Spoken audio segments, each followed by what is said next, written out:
ขอใหญ่เลยนะสบายดีทุกคน เขามาสักทายกันได้เด้อบ่หยอกซื้อๆขอหยอกซื้อๆขาดคนหนึ่งแมน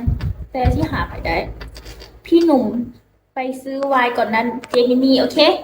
เจอย่างเจลงเงินมีเงินเป็นปึกเลยเคยมีคันหนึ่งไม่ได้เอากระเป๋าไปกูบอกว่าอุปถัมภ์เนี่ยค่ะฝากรถกู1,100บอกไม่ได้เอากระเป๋าไปโอ้โหเหลือเงินสัก2,000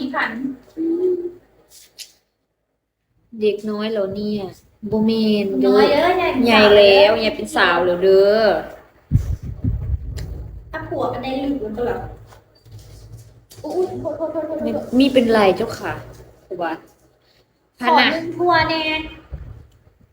อ่ะมีแต่อันนี้ให้สบายดี จินดา ทุ สู ก ขวัญ คน ซิโรดอะไรขอร้อง อายุเท่าไหร่20 ปีแล้ว ก็มึง2 ปีแล้ว เอออ่ะกูเกิด2005โอเคเดือนเนี่ย เดือน8ก็ยังบ่ทันได้เต็มกูก็2,000กันสิบ เอ๊ สองสาว ะ ถึงบ่เต็ม กูหากันอันนึง เท่าไหร่แม่นโต กูและอัน กูล่ะโอ้ยเด็กน้อย เอาคนอัน ตกว่าจะ เตียง แปด บอก แปดขวบเลยแหละกูว่านะ โบเมนโบได้หน่อยแล้ว กูและอัน หน่อยจะตูประเสริฐ2 คนนี่ปาร์ตี้กันใครจะชนะ น้องแขนไง เอาให้มันชนะบ่ต้องตีดอกให้ผู้นี้ชนะ แม่ชื่อแขนไงมันสนาดละ ให้มันชนะ อันอยู่นะแม่เดินลง โอ้ยไม่อย่างไอโคจรอยู่นำจากคน อยู่3 คน อยู่3 คนของไผ่ของมินมี แล้วก็ตึ๊ดตึ๊ดตึ๊ดตึ๊ดตึ๊ด พี่ ตึ๊ น้ ด องพกข้างหลังนี่ไม่ต้องถามหรอกห้องแขนนะพี่น้องพกอันนี้แล้วห้องมีเลย มินมีมันหงหุกหาคนมาเหมียนหองอยู่ นี่เราส่งยังมาให้ไปเบิ่งทุกคนซื้อเลขนะคนเลย ไม่หนักโอ้ เจ๊ตัวชื่อมันได้แค่ดูว่าเห็นดีนะ ไม่อยาก บอกมันแอบแบลเกิดไอ้แพงนะแต่ว่าภาษาแอบแบลเลย ไม่อยากวาง ถึงโบเบลล่ะกระจกนำใหม่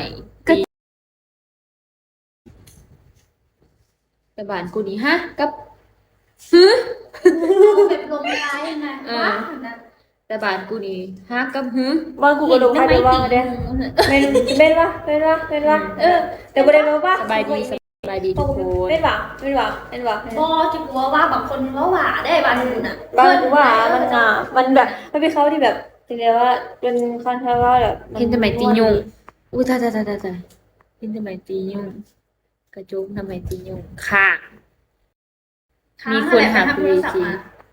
สบายสบาย เป็น ดี กิ้วเด้อเผื่ออันนั้นให้เดินดูเสาร์ สบายดีจังอู้ ว้าว thank you ว้าวขอบใจไหม ขอบคุณค่ะ กรามสีสวย อยู่ก็มีได้เรื่อง ว้าว thank you เด้อ thank baby you เด้อ